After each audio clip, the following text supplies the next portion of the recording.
You know, I'm American. I was born in the United States. I was born in New York. I got to go to New York City public schools. I got to go to a great university, and that gave me the combination of being an American, having an American education, gave me the right and the freedom to choose what I love to do and do that. I've never been in a situation where I was forced to do something I didn't want to do. And that's pure luck, as I tell my neighbors in Zuid-Karlsbuurt. Some of these people, they're really kind of forced into a situation. They don't really have as much choice as you have when you're born in New York. I have nothing bad to say about America. I lived a great life. But it's time to move on.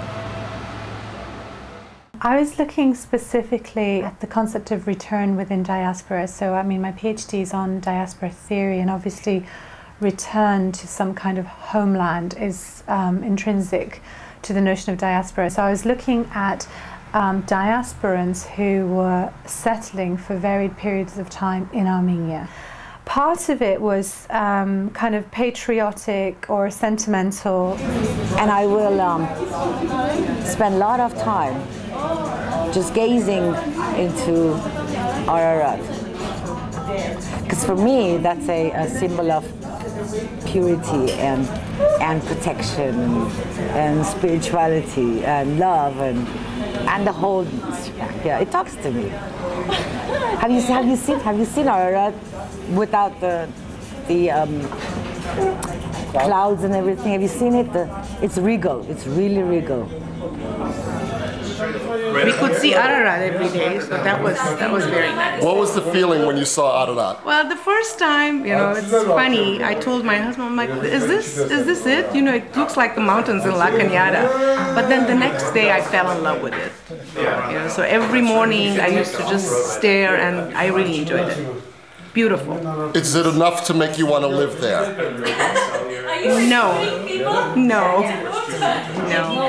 I think the independence of Armenia and the accessibility of Armenia for many people has reinforced their own diasporan identity, but at the same time kind of reinforced this tie to a real country rather than a mythical, you know, nostalgic country that, you know, people heard about, you know, from their grandparents or great-grandparents. I realized there was something missing in my life, and that something was that desire to move to Armenia that had been in me since the second that I stepped foot on this land and dropped to my knees and kissed the ground, which everybody was just like, what is this girl doing at the airport? It's so dirty. but it finally began to eat me alive. Although I had a wonderful life in Manhattan, you know, being a young single girl in Manhattan with a good job, running around the city, it just wasn't what was deep in my heart for what I wanted for me. So I came here and then I got my job. I didn't want to wait for an opportunity.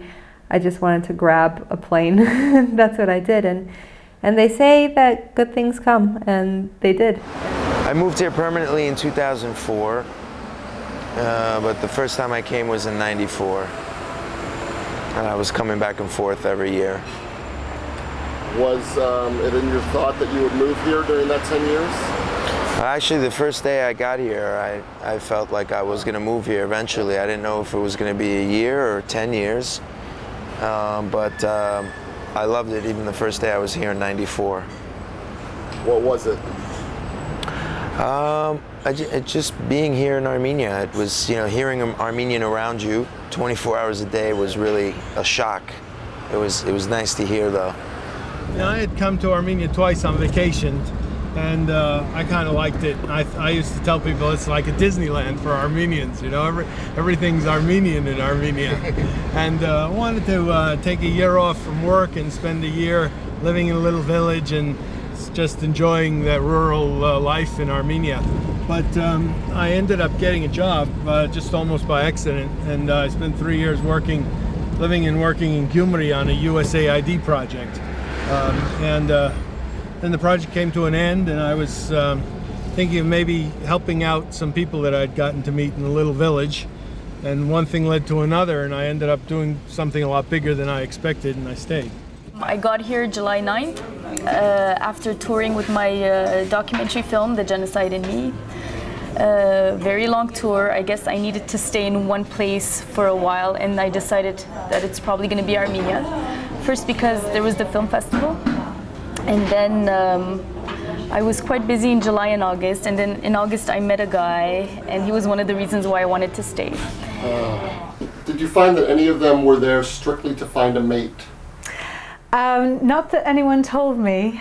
But the relationship didn't last. I went back home, and back home I lasted 10 days. I booked my ticket and I came back here. Why? What was it about back home? I started feeling that I couldn't relate to anyone anymore, and that my future is in Armenia. First because I'm part of a group of diasporan Armenians who all have a mission in life in Armenia, and we all feel that we're doing something good for the country.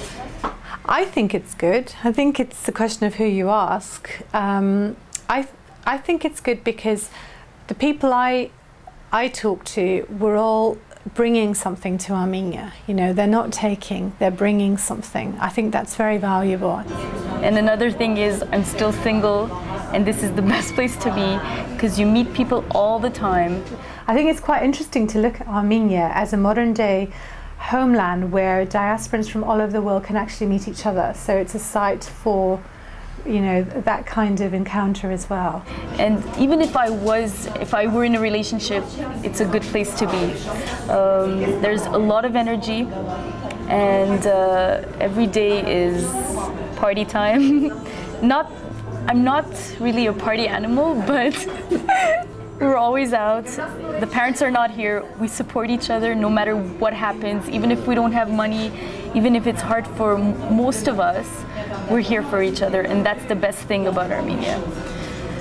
People saying that, you know, in America doesn't really need me, there are so many other people like me, whereas I can actually make a difference in Armenia. A very close friend of mine, in 1998 when I was here, he was telling me that, why are you sitting in Boston? What are you doing in Boston? I said, nothing really. So he said, why don't you move to Armenia? I'm starting thinking, asking questions like education, health, and things that in reality, they are secondary when you make a move. So he said something very interesting. He said, Armenia is a country in a process of changing. You have a choice to be a witness of that change or not be at all. So I'm glad that I'm here. I'm glad that I'm here because I have seen a lot of changes. It has given me a lot of opportunity to mature. I love Canada. I love Montreal. It's a very good place. But something was missing. Like, I couldn't accept that I would have a family there, like children growing up and living in that apathy, because it was very apathetic, very consumer oriented, and I think much of it has to do with how society is there. Even though it's a very nice place to live, it wasn't, human-wise, it wasn't very human. It was, people were indifferent on anything. They were doing their little job, waking up in the morning, going to their work, having money, buying their house, then getting old, retiring, and I couldn't live like that. It was. How is it different here?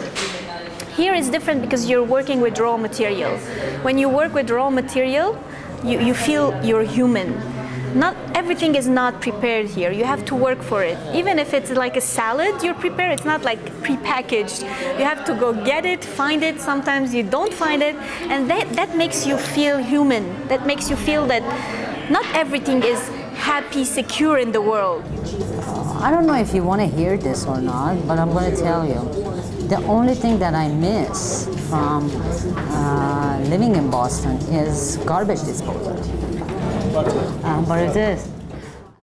So you would be too American to move to Armenia? I am very opinionated, and I do voice my opinion. And you don't feel that could happen in Armenia?